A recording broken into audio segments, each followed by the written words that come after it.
స్వామి వాళ్ళు మనం ఏ టాపిక్ గురించి అయినా మాట్లాడే ముందు ఒక $60,000 బౌంటీ ఒక వ్యక్తి మీద ఇరాన్లో ఉంది. ఆ వ్యక్తి గురించి మీరు తెలుసుకోవాలి. Is an American pilot and he's on the loose. డైరెక్ట్గా ఇరాన్ గవర్నమెంట్ చెప్తుంది, ఆ వ్యక్తిని మీరు ఎవరైనా పట్టుకొని మాకు పట్టించండి, $60,000 మీకు ఇస్తాం మేము. ఏం నడుస్తుందో ఆ ఒక్క వ్యక్తి కోసం ఇంత బౌంటీ ఎందుకు వచ్చింది, ఆ వ్యక్తి ఏం చేశాడు, ఎలా దొరికాడు, ఇవాళ వీడియో ఎండ్ అయిపోయేలోపు మీకు అర్థమవుతుంది. మొత్తం క్లియర్గా వినండి. స్వామి B1 బ్రిడ్జ్ కొలాప్స్ అయిందని మనందరికీ తెలుసు, నిన్న వీడియోలోనే మనం మాట్లాడుకున్నాం. కానీ మీరు ఎంతమందికి తెలుసు అది ఒక ఫెస్టివల్ టైం అని, ఇన్ఫాక్ట్ ఫెస్టివల్ టైం కాబట్టి చూసి కొట్టారని. అక్కడ మిలిటరీ పర్సనల్ ఉండరు, రెజీమ్కి సంబంధించి ఎటువంటి వ్యక్తులు ఉన్నారు, ఇంపార్టెంట్ పీపుల్ ఉన్నారని చెప్పి దాన్ని కొట్టలేదు, లేదా IRGCకి సంబంధించి పెద్ద వాళ్ళు ఉన్నారని చెప్పి ఆ బ్రిడ్జ్ని గురి చూసి కొట్టలేదు. సాధారణ మనుషులు మీలాంటి నాలాంటి ఒక రెగ్యులర్ సివిలియన్స్ ఉంటారు కదా, వాళ్ళు ఉంటారు కదా, వాళ్ళు సెలబ్రేట్ చేసుకుంటుంటారు ఇన్ఫాక్ట్ వాళ్ళ నేచర్ని అని ప్లాన్ చేసి కొట్టారని చెప్పి నాకు తెలియగానే it was shocking. This bridge in Iran comes tumbling down, never to be used again. Much more to follow. It is time for Iran to make a deal before it is too late and there is nothing left of what still could become a great country. Laura, we're about to see the video here. You see the biggest bridge in Iran. Look at that. Yeah. Just tumbling. What a warning. మనుషుల్లో evil people ఉంటారు, మనస్సాక్షి లేని వాళ్ళు ఉంటారు, కానీ ఈ స్థాయికి దిగజారు ఉంటారా అని చెప్పి ఈయన చూసినప్పుడు అర్థమవుతుందని చెప్పి చాలా మంది జియో పొలిటికల్ అనలిస్టులు అంటున్నారు. ఎవరు ఆ వ్యక్తి అంటే ఆబ్వియస్లీ ట్రంప్ గారు. ఆయన ఇది పడగొట్టడమే కాకుండా దాని తర్వాత ట్వీట్ చేశారు, అదొకసారి మీకు చదవాలి. ఒకసారి ఇరాన్కి సంబంధించిన అతిపెద్ద బ్రిడ్జ్ని మేము కూల్చేసాం, మామూలుగా కూల్చడం కాదు మళ్ళీ వాడడానికి వీలు లేకుండా కూల్చాం మేము, never to be used again, much more to follow. ఇంకా ఇలాంటివి చాలా జరుగుతాయి. ఇంక ఇరాన్కి చెప్తున్నాను డీల్ చేయండి బిఫోర్ ఇట్స్ టూ లేట్, లేకపోతే ఇంకేమీ మిగలదు మీ ఇరాన్లో అని చెప్పి ఆయన అంటున్నాడు. ఆయన ఏ ఇరాన్లో ప్రజలకి మంచి చేయడానికి యుద్ధం చేస్తాం, ధర్మయుద్ధం అనేది లోక కళ్యాణం కోసం చేస్తాడని చెప్పిన అదే ఇరాన్కి. అంటే ఇవాళ ఆయనకి ఇరాన్ ప్రజల మీద ఎటువంటి కన్సర్న్ లేదు. ప్లస్ ఇరాన్ ఊరికే ఊరుకుంటుంది. రెండు విషయాలు జరిగాయి ఇవాళ ఇరాన్లో. అదేంటో ఇవాళ వీడియోలో మనం మాడదాం, కానీ దానికన్నా ముందు చిన్న మీ గ్లిమ్స్ ఇవ్వాలంటే ఈ చుట్టుపక్కల ఉండే గల్ఫ్ రీజియన్స్లో ఉండే బ్రిడ్జెస్ ఉంటాయి కదా, ఒక 7-8 స్పాట్స్ని పెట్టి దీన్ని మేము ఖచ్చితంగా మేము కొడుతున్నాం, 7-8 కంట్రీస్లో ఉండే బ్రిడ్జెస్ని మేము కొడతామని చెప్పి హిట్ లిస్ట్లో పెట్టింది. ఇది మన భారతీయులకు చాలా కన్సర్నింగ్ విషయం ఇది. ఎందుకంటే ఓకే యుద్ధం జరుగుతుంది, ఒక వైపు నుంచి ఇంకో వైపు నుంచి వస్తున్నాయి, వీళ్ళు సివిలియన్స్ని కొట్టారని చెప్పి వాళ్ళు సివిలియన్స్ని కొడితే ఆ సివిలియన్స్ ఎవరనుకుంటున్నారు మీరు? గల్ఫ్ రీజియన్లో ఎంతమంది భారతీయులు ఉంటున్నారనుకుంటున్నారు? 1 కోటి మందికి పైగా. ఈ గల్ఫ్ దేశాలన్నీ కలిపి మన వాళ్ళు మన బ్రతుకు తెరువు కోసం అక్కడ వెళ్ళి పని చేసుకుంటున్న వాళ్ళు సివిలియన్స్. అంటే ఓన్లీ ఆ దేశానికి సంబంధించిన వ్యక్తులు కాదు. ప్లస్ ఇవాళ ఇరాన్కి సంబంధించిన ఒక ఫుట్బాలర్ ఒక స్టోరీ పెట్టారు ఆయన. దాని కాంటెక్స్ట్ ఈ వీడియో ఎండ్ అయిపోయే మీకు అర్థమవుతుంది. కానీ ఆయన ఇప్పటిదాకా గెలుచుకున్న మెడల్స్ మొత్తాన్ని పెట్టి మొత్తం నేను ఇవ్వడానికి రెడీగా ఉన్నా, ఈ మెడల్స్ అని నేను ఇచ్చేస్తాను, నాకు ఒక్క వ్యక్తిని మీరు కనిపెట్టి పెట్టండి, ఆ ఒక్క అమెరికన్ని మీరు కనిపెట్టండి అని చెప్పి అంటున్నాడు. ఒక్క అమెరికన్ ఫైటర్ జెట్ పైలట్ని. అది ఆ స్థాయి దాకా ఎందుకు వచ్చింది? ఇవాళ మొత్తం మ్యాన్ హంట్ ఎందుకు జరుగుతుంది ఒక్క పైలట్ కోసం ఇరాన్లో? దాని వెనకాల ఉంటే కథ ఏంటో మీరు తెలుసుకోవాలి. అసలు ఈ ఫెస్టివల్ ఏంటి, జనాలు ఎందుకు ఆ బ్రిడ్జ్ దగ్గర ఉన్నారు? ఇన్ఫాక్ట్ ఒక్కసారి కాదు 2 సార్లు అటాక్ అయింది ఆ బ్రిడ్జ్ మీద. రెండోసారి ఇన్ఫాక్ట్ వాళ్ళ ఫ్యామిలీస్ని పక్కన పెట్టేసి ఎవరైతే ఇరుక్కున్నారో వాళ్ళని సేవ్ చేయడానికి వెళ్ళే వాళ్ళని మళ్ళీ అటాక్ చేశారు. ఇది ఎంత ఈవిల మీ ఊహకు వదిలేస్తున్నాను నేను. ఇప్పుడు ఇదంతా పక్కన పెట్టండి, ఒక యుద్ధం కెటలిస్ట్లా పనిచేస్తుంది అంటారు. యుద్ధం జరుగుతున్న టైంలో ప్రతి దేశం వచ్చి మేము కూడా చేస్తాం ఇది చేస్తాం అని చెప్తుంటుంది. ఫర్ ఎగ్జాంపుల్ ఇప్పుడు తైవాన్కి చైనాకి ఏదైతే ఇష్యూ రాబోతుందని చెప్పి మాట్లాడుతున్నారో, లేదా నార్త్ కొరియన్ పెనిన్సులాలో కూడా ఒక యుద్ధం వస్తుందని చెప్పి మాట్లాడుతున్నారు వాళ్ళ బిహేవియర్ని చూసి. అలాగే ఇండియన్ సబ్ కాంటినెంట్లో కూడా ఒక యుద్ధం రాబోతుంది అంటే US థింక్ ట్యాంక్స్ అన్ని ఒక థియరీని ప్రెజెంట్ చేస్తున్నాయి. ఖచ్చితంగా ఈ ఇయర్ ఎండ్ అయిపోయే వాళ్ళు పాకిస్తాన్ భారతదేశం మీద యుద్ధం చేయబోతుంది అంటే ఈవెన్ ద పాకిస్తానీ లీడర్స్, ఈ సెల్ఫ్ గోల్ ఖ్వాజా లేదా పాకిస్తాన్ ప్రెసిడెంట్ చాలా పెద్ద మాట అన్నాడు, భారతదేశం మా మీద యుద్ధం చేయబోతుంది అని. ప్లస్ ఈ సెల్ఫ్ గోల్ ఖ్వాజా మే హమ్ ఘర్ మే ఘుస్కే మారేంగే అని చెప్పి దురంధర్ సినిమాలో డైలాగ్స్ వాడుతున్నాడు ఆయన.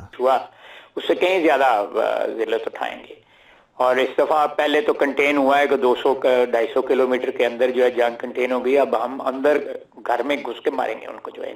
ఇదంతా రౌండప్ వేసి ఒక్క వీడియో మీకు ఎక్స్ప్లెయిన్ చేస్తే టక్కని అర్థమైపోతుంది. ఒక 10-15 నిమిషాల్లో నాకు కేటాయించండి చాలు. అండ్ ఇలాంటి ఇంపార్టెంట్ వీడియోస్ నా సైడ్ నుంచి మీకు రోజు కొట్టి వస్తుంది ఎవ్రీ సింగిల్ డే. ప్రపంచ నలుమూలల్లో ఏది ఎక్కడ ఎలా జరిగినా, ముఖ్యంగా యుద్ధానికి సంబంధించి గంటకి అప్డేట్స్ వచ్చినా కూడా దాన్ని మొత్తం కన్సైజ్ చేసి ఒక నాలెడ్జ్ పిల్ల మీ ముందు పెట్టేస్తా.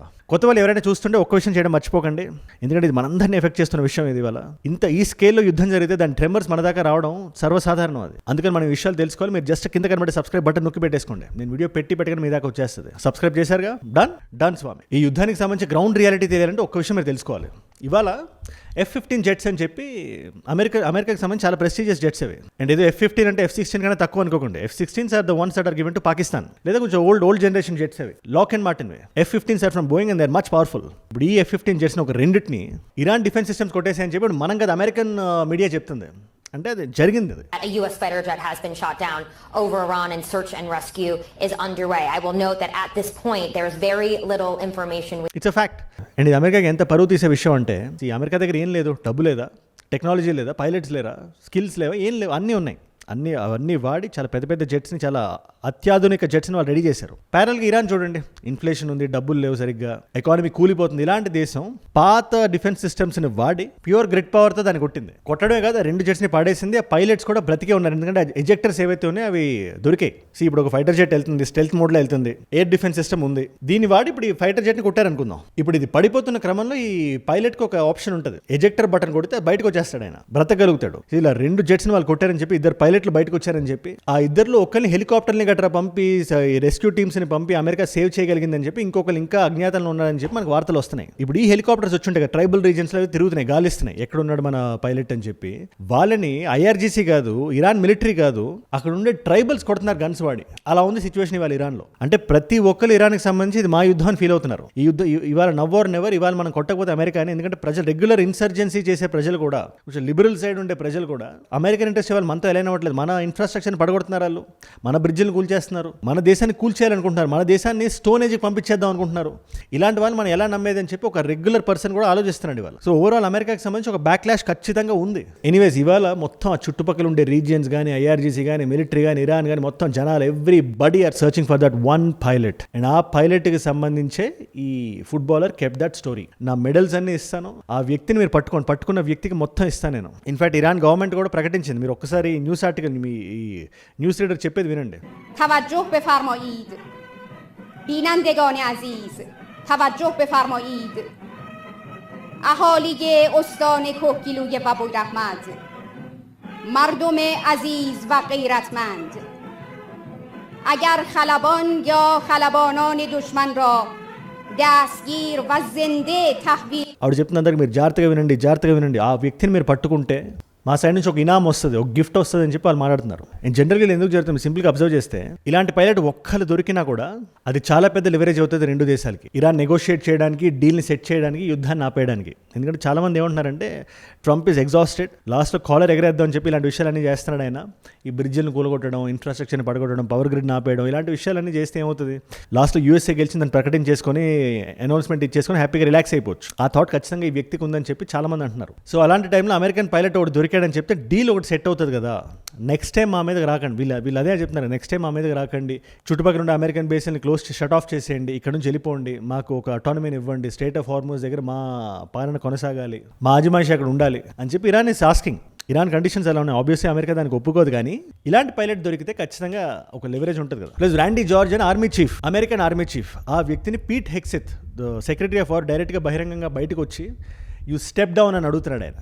స్టెప్ డౌన్ అని ఇది పబ్లిక్గా జరగడం వల్ల ఏమవుతుందంటే అమెరికా ఖచ్చితంగా యూఎస్ ఆర్మీ మీద, వాళ్ళ సొంత ఆర్మీ చీఫ్ మీద అసహనం వ్యక్తం చేస్తుందనే ఒక కమ్యూనికేషన్ బయటకు వెళ్తుంది. సో జనాలకి ఎక్కడో లోపల ఉంటుంది కదా, అసలు ఏం జరుగుతుంది, యుద్ధం ఎందుకు జరుగుతుంది ఒకవైపు ఉంటే, ఒకవేళ జరుగుతున్న యుద్ధంలో కూడా మన వాళ్ళు కరెక్ట్గా పర్ఫామ్ చేస్తున్నారా, వాళ్ళ డబ్బులే కదా వెళ్ళేవి, ట్యాక్స్ పేయర్స్ మనీ, అందుకని ఆ ఇబ్బంది ఖచ్చితంగా లోపల ఉంటుంది. అదే జరుగుతుంది ఇవాళ. అండ్ ఇరాన్ కూడా ఎక్కడో వదిలేట్లేదు అమెరికాని మాక్ చేయడానికి. రెజీమ్ చేంజ్ ఖచ్చితంగా జరిగిందని చెప్పి వాళ్ళు ఫోటోలు పెడుతున్నారు, ఒకసారి మీరు చూడండి. అంటే వాళ్ళ ఉద్దేశంలో రెజీమ్ చేంజ్ అంటే అమెరికన్ ఆర్మీ రెజీమ్ చేంజ్ జరుగుతుంది అనే మీనింగ్ వచ్చినట్టు. మీకు అందుకే చెప్తుండే, narrative warfare is one of the most important things in the war. మనం ఎంత సామర్థ్యం చూపించినా కూడా మనం ఏం చేసామో జనాలకి చెప్పలేకపోతే, ప్రపంచానికి చాటి చెప్పలేకపోతే, it's a very tough thing to convince. రీసెంట్గా లాస్ట్ ఇయర్ జరిగిన ఆపరేషన్ సింధూర్ టైంలో కూడా మనం ఏదైతే పాకిస్తాన్కి చేసాం, పాకిస్తాన్కి బాగా తెలుసు, బలంగా తెలుసు, కానీ మనం ఆ పాయింట్ ప్రపంచానికి చెప్పగలిగామో అంత ఎఫిషియెంట్గా అంటే I'm doubtful. Everybody is doubtful.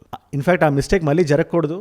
మన దేశపు ప్రస్తావన మళ్ళీ వస్తుంది కాబట్టి నేను ఎక్స్ప్లెయిన్ చేస్తున్నా. మీరు పాకిస్తాన్ సైడ్లో మీరు ఒకసారి అబ్జర్వ్ చేసి, అవుట్ ఆఫ్ నోవేర్ సడన్గా వచ్చి హమ్ లోగ్ ఘర్ మే ఘుస్కే మారేంగే, లాస్ట్ టైం ఆపరేషన్ సింధూర్ టైంలో జస్ట్ బార్డర్స్ దగ్గరే జరిగింది ఇది, ఈసారి 200-300 కిలోమీటర్ల లోపలికి వెళ్ళి మేము కొడతామని చెప్పి ఇవాళ ఆయన బయటకు వచ్చి ఎందుకు మాట్లాడుతున్నాడు. మీరు ఒకసారి ఫస్ట్ నేను దీని గురించి ఏమైనా చెప్పే ముందు ఫస్ట్ ఆ ఖ్వాజా ఆసిఫ్ ఏం చెప్పాడు ఒకసారి మీరు వినండి ఒకసారి. ఇంత నిర్సిగ్గుగా ఇలాంటి టైంలో భారతదేశం మీద అభాండాలు వేయడానికి ఎందుకు వస్తారు మీరు ఆలోచించండి ఒకసారి. బికాస్ ఇప్పుడు ప్రపంచం కొంచెం అన్స్టేబుల్గా ఉంది. ఇలాంటి టైంలో ఏ హడావడి చేసినా కూడా ఎవరు పట్టించుకోరు. అండ్ ఆల్సో ప్రియంప్టివ్ స్ట్రైక్ అనే పేరుతో మనం ఏం చేయకుండా మన పని మనం చేసుకుంటున్నా కూడా లాస్ట్ టైం వాళ్ళు బాగా దెబ్బతిన్నారు కాబట్టి దాని రివెంజ్ వాళ్ళు తీర్చుకోవడానికి ఖచ్చితంగా వాళ్ళు చూడొచ్చు. వాళ్ళ స్టేట్మెంట్స్ అలా ఉన్నాయి. అండ్ ఈవెన్ పాకిస్తాన్ ప్రెసిడెంట్ పార్లమెంట్లో నిలబడి ఆమె భారతదేశం మా మీద దాడి చేయడానికి ప్రయత్నిస్తుందని చెప్పి ఆయన మాట్లాడుతున్నాడు. ఒకసారి మీరు వినండి. మీరు ప్యారలల్గా అందుకే యూఎస్ థింక్ ట్యాంక్స్ ఇవన్నీ చూసినా కూడా 2026 లోపల ఇంకొక యుద్ధం జరగబోతుంది భారతదేశానికి పాకిస్తాన్కి అని చెప్పి చాలా ఆర్టికల్స్ ఉన్నాయి. ఈవెన్ మన దేశంలో కూడా చాలా ఆర్టికల్స్ వచ్చాయి. ఇండియా టుడే కానీ, హిందుస్థాన్ టైమ్స్ కానీ, మీరు ఒకసారి ఆర్టికల్స్ చూడండి. ఇన్ఫాక్ట్ ఈ 2026 లోపల యుద్ధం జరగకుండా మనం కానీ బయటపడితే అది మిరకిల్ అని చెప్పి మాట్లాడుతున్నారు.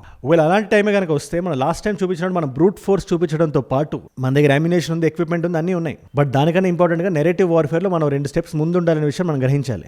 లాస్ట్ టైం అమెరికాకి ఎటువంటి సంబంధం లేకపోయినా కూడా వచ్చి సీజ్ ఫైర్ అని చెప్పి లేదు 7-8 జెట్స్ పడిపోయని చెప్పి ఇది పడింది అది పడింది అని చెప్పి మనం మాట్లాడతాం. మనం ఇన్ఫాక్ట్ మనం కూడా వీ హీన్ వెరీ వెరీ ట్రాన్స్పరెంట్. మన ఎయిర్ చీఫ్ మార్షల్ గారు ఆయన కూడా వచ్చి పడ్డాయి అవును నిజం అని చెప్పి ఆయన అంటున్నారు. ప్రెస్ మీట్స్ పెట్టాం, మాట్లాడాం, అంతా కరెక్ట్గా చేశాం. కానీ పాకిస్తాన్ ఏదైతే దొంగాట ఆడుతుందో, చేయని విషయాలు చేశానని చెప్తుందో, మేమే యుద్ధంలో ముందంజలో ఉన్నామని చెప్తుందో, జర్నలిస్ట్ మొత్తం ప్రపంచం మొత్తం పెట్టి రకరకాల నేషన్స్ రకరకాల న్యూస్ పేపర్స్ మీరు చూస్తారు, పెద్ద హెడ్లైన్ ఉంటుంది పాకిస్తాన్ హ్యాస్ క్రష్డ్ ఇండియా అనే అలాంటివి ఉంటాయి. కింద ఎవరు రాశారు దాన్ని చూస్తే ఒక పాకిస్తానీ జర్నలిస్ట్ ఉంటాడు. దీనికి ఏమైనా ఫ్యాక్ట్స్ ప్రెజెంట్ చేశాడంటే ఏమి ఉండదు, కానీ హెడ్లైన్ చూసేస్తారు జనాలు ప్రపంచవ్యాప్తంగా. ట్రంప్ గారు కూడా వచ్చి 2 దేశాలని ఒకటే లైన్లో ఒకటే సైడ్ లైన్ చేసి హైఫనేట్ చేసి మాట్లాడుతుంటారు భారతదేశాన్ని పాకిస్తాన్ని. ఈ 2 దేశాలు ఒకటే కైండ్ ఆఫ్ దేశాలు ఇవి, ఎప్పటి నుంచో పడుతున్న సమస్యలు ఇవి. కాశ్మీర్ అనేది 1000 ఏళ్ల సమస్య అని చెప్పి ఆయన మాట్లాడుతుంటాడు. 1000 ఏళ్ల సమస్య అంట. మినిమం రీసెర్చ్ చేయకుండా వచ్చి ఎవరికి ఏది నోటికి వస్తుంది మాట్లాడుతుంటారు. అలాంటి టైంలో మనం నెరేటివ్గా we need to be ahead and this is the right time. ఈ యాంటీ ఇండియా నెరేటివ్ ఏదైతే పాకిస్తాన్ స్ప్రెడ్ చేయడానికి చూస్తుంటుందో, లేదా ఈ భారతదేశం మా మీద దాడి చేయబోతుంది కాబట్టి మేము ప్రియంప్టివ్గా మేము స్ట్రైక్ చేస్తున్నాం ఒక నెరేటివ్ని పట్టుకొస్తారు. వాళ్ళే మన మీదకి ముందు వస్తారు. మనం తిరిగి రిటాలియేట్ అయితే గట్టిగా అమెరికా దగ్గరికి వెళ్ళి ఏడుస్తారు. ఇది ఎంతవరకు కరెక్ట్ మీరు చెప్పండి, మిమ్మల్ని అడుగుతున్నాను నేను. Plus there is literally a tyrant అమెరికాలో. సివిలియన్స్ని చూసి కొడుతున్నాడు ఆయన.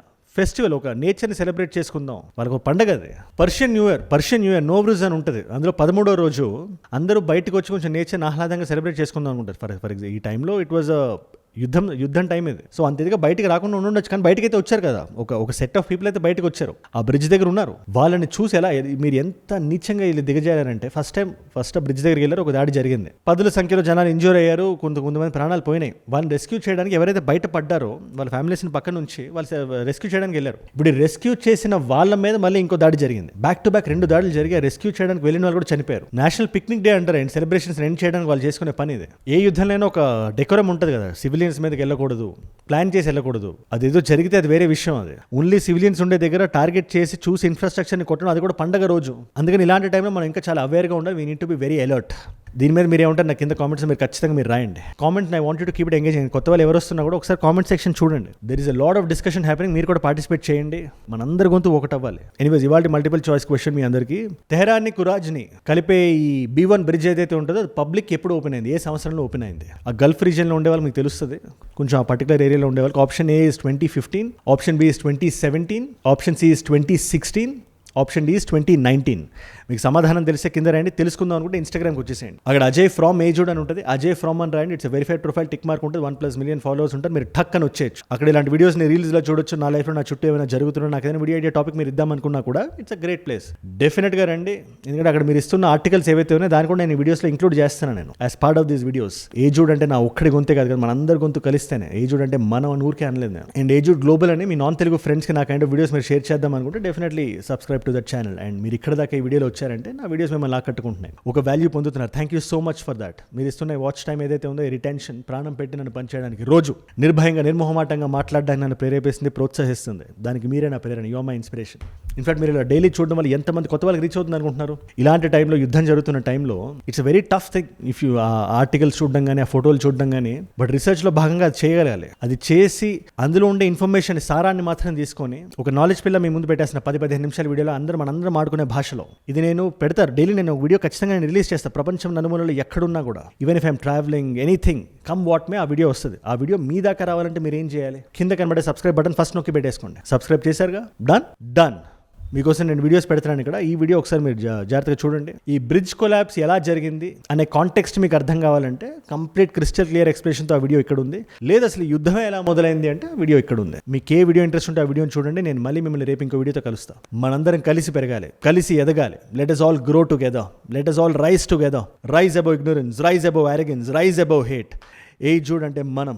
జై హింద్, జై భారత్, జై ఆంజనేయ. ఓం నమః శివాయ. స్వామియే శరణమయ్యప్ప.